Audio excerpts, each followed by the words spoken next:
To prime, I'm taking my Tatcha serum. I always make sure my skin is really hydrated and plump. That way all the cream products just melt into my skin a lot better. I can always mattify the look later using powders. Taking my L'Oreal Pro Longwear, one of my favorite drugstore foundations, and painting that on with this Makeup Forever brush, which does 90% of the work. It's a really great quality brush, and painting on a thin layer gives me the most even application. I follow that with the butt end of my e.l.f. sponge, making sure it's fully blended. This is my favorite way to apply liquid foundation. It just gives me the most even coverage. Next, I'm taking the Graftobian Cream Foundation in a deeper shade and using that as bronzer and applying that around my forehead and my cheeks. I love the shade of this, how easy it is to blend and how natural it looks. And then I'm taking my same e.l.f. sponge and dabbing that over the areas until it's diffused. Next, I'm taking my Dior concealer. I forgot how good this concealer is because I haven't used it in ages. I'm always using my MAC Pro Longwear concealer. I'm blending that out with my Tool sponge, which is such an amazing sponge for blending out your concealer.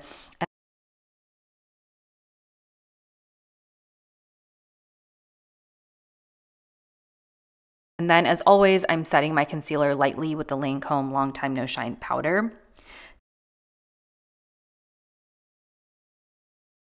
To set the rest of my face, I'm using the Sephora Micro Smooth powder with a fluffy brush. This is such a great powder to set your foundation with. It's such a smooth, lightweight formula. I set my entire face with this except my under eye area. And setting this with powder really helps to set my foundation into place and ensure that it lasts throughout the day.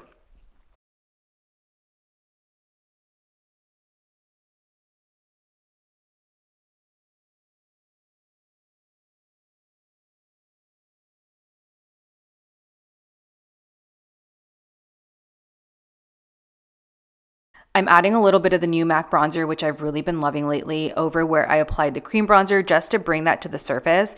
Because I cream bronzed first, I don't need to rely on the powder bronzer as much, but I do think the combination gives a more natural finish. And then I run whatever is left on my brush along the sides of my nose so that my nose has some dimension to it and isn't looking flat on my face. To blend the bronzer and under eye area together, I'm applying blush. This one is the Haus Labs blush. This formula is so velvety smooth, and I love this peachy color. All the colors in this line are absolutely gorgeous.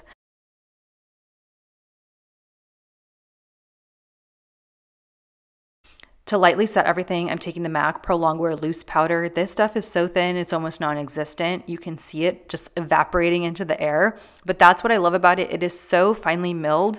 It just adds a nice, thin, lightweight veil over everything. I always set my face with loose powder at the end, but this one is new to me and I absolutely love it. It doesn't add any white cast or heaviness. It's truly like the Paris filter in makeup form. And now I'm just setting my entire face to melt the powders into my skin and make sure everything's set before I move on to eyes. For eyes, I'm prepping my lid with this Urban Decay primer, which I ended up regretting using after. I just didn't really like how it applied. For eyes, I'm taking this Dose of Colors palette and running the shade Necessary across my crease, which is this really light brown shade. Then going over that with the shade Churro, which is a slightly darker brown shade to darken the crease. And then taking Basic, which is a nice bone color, to softly blank out my lids. And then lastly, Cheens to line my lash line, which is the deepest brown in the palette. Now I'm taking the MAC gel liner in this really pretty coppery orange for my waterline. I love these gel liners. They last in my waterline all day. They're so creamy and they just give your eyes a nice pop. And then I'm using the Shadow Girl Bye from the palette to blend out my lower lash line so that it kind of diffuses nicely.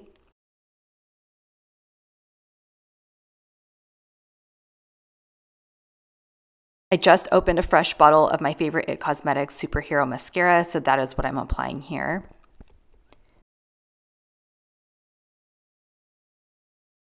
Now to prep for lips, I'm just wiping off any makeup that I got on my lips from before, and I'm lining my lips with Milani Sienna Style and filling them in with the NYX Lip Cream in Athens. You can see there's quite a big contrast between the two shades, so I'm making sure to blend that in using a little lip brush.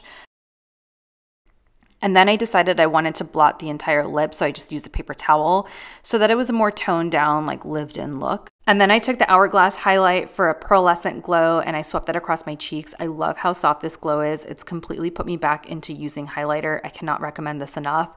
I'm not sure how well it picks up here because that's how soft it is, but it is stunning. It's not like a chalky glittery stripe. It's truly a glow.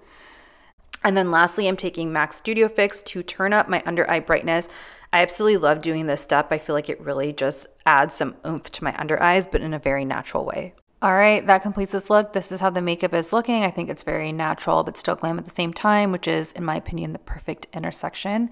I will list everything that I used and mentioned down below, and I will see you next time.